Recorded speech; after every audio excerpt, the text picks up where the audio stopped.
Bismillahirrahmanirrahim. Assalamualaikum warahmatullahi wabarakatuh. Alhamdulillahirabbil alamin. Wassalatu wassalamu ala asrofil anbiya'i wal mursalin nabiyina wa habibina Muhammadin wa ala alihi wa sahbihi ajmain wa man tabi'ahum bi ihsanin illa yaumiddin. Allahumma sholli ala sayyidina Muhammad wa ala ali sayyidina Muhammad. Harapan dan doa saya semoga saudaraku semuanya selalu diberikan kesehatan, dilapangkan rezekinya, diampuni dosa-dosanya, dipanjangkan umurnya, dan semoga kita tidak mati kecuali mati dengan beriman dalam Islam. Dan sempatkanlah menuliskan sholawat di kolom komentar. Insya Allah bisa menjadi bukti cinta kita kepada Rasulullah Muhammad Sallallahu Alaihi Wasallam. Semoga syafaat beliau bisa kita peroleh di akhirat kelak. Amin ya Rabbal Alamin. Sahabat beriman yang dirahmati Allah, di saat kita mengerjakan sholat, kita dituntut sebisa mungkin untuk mendirikan sholat dengan khusyuk. Sebab dengan khusyuk itu maka amal ibadah kita akan diterima oleh Allah Subhanahu wa Ta'ala dan dihapuskannya dosa-dosa kita, sehingga sholat yang kita kerjakan akan mampu menjaga perilaku kita dari kemungkaran dan juga kefasikan. Khusyuk menjadi bukti keikhlasan seorang hamba, karena hanya mereka yang ikhlas beribadah karena Allah dan salat karena Allah lah yang dapat mengerjakan salat dengan khusyuk dan sempurna. Tanpa adanya keikhlasan, maka seseorang hanya melakukan bentuk keikhlasan palsu atau kekhusyukan dusta.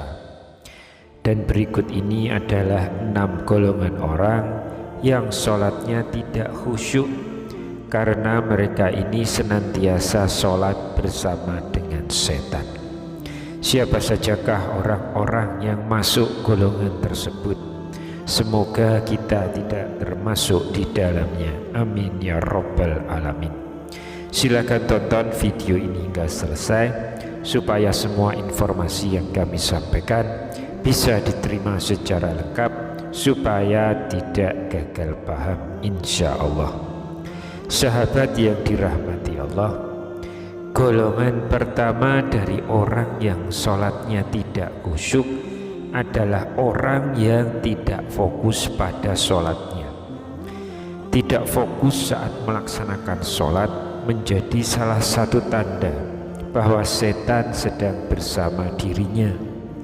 Kondisi tidak fokus ini bisa saja disebabkan hal-hal yang dapat mencuri perhatian ketika sholat. Misalnya suara HP yang berdering, memikirkan baju jemuran yang belum diangkat karena gerimis, dan masih banyak lagi.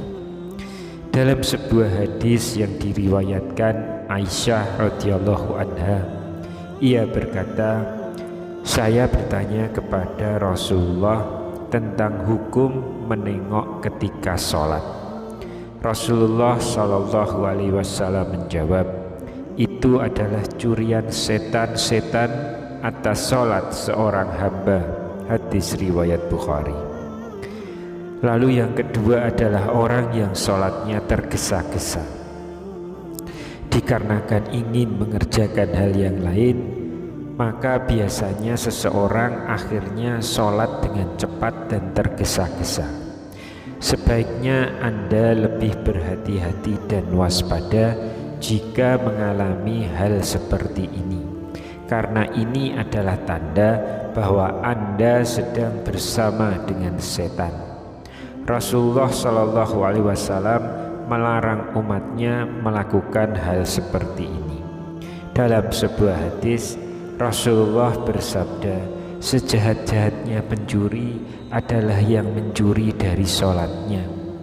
Para sahabat bertanya, wahai Rasulullah, bagaimana mencuri dari sholat? Rasulullah berkata, dia tidak sempurnakan rukuk dan sujudnya. Hadis riwayat Ahmad.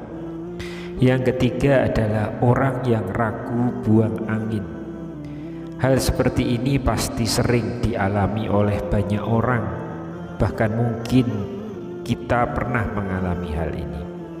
Saat selesai wudhu atau di tengah-tengah sholat, tiba-tiba kita terasa seperti buang angin atau kentut.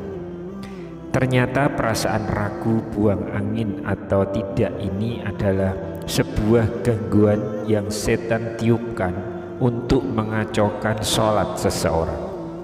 Rasulullah Shallallahu Alaihi Wasallam bersabda, jika salah seorang di antara kalian merasakan hal itu, maka janganlah membatalkan sholatnya hingga ia mendengar suaranya atau mencium baunya tanpa ragu.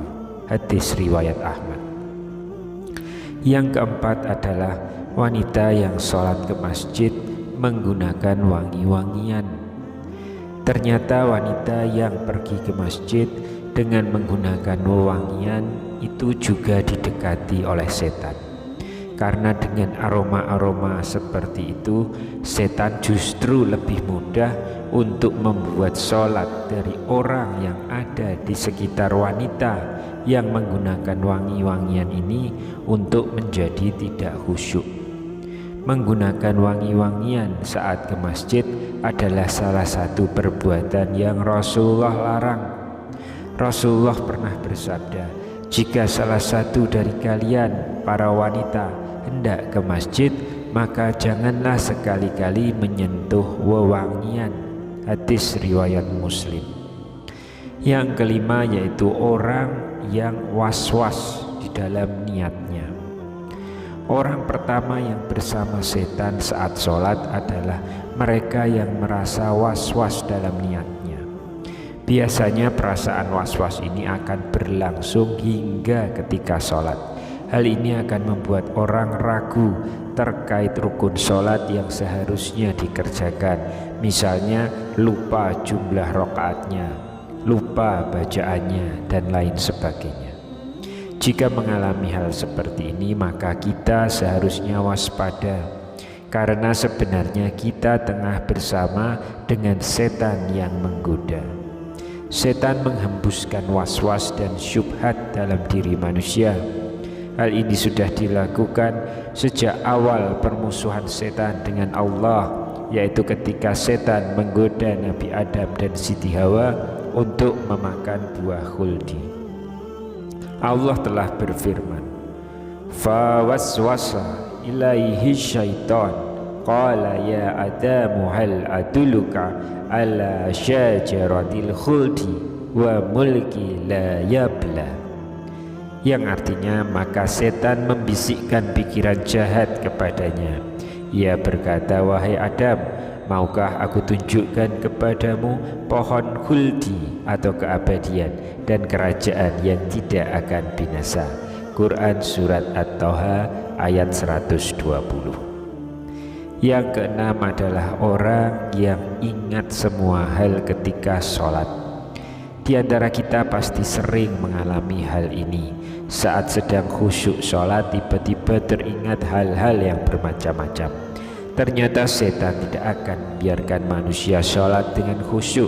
Mereka akan terus mengganggu ibadah manusia dengan menghadirkan banyak pikiran-pikiran di kepala kita.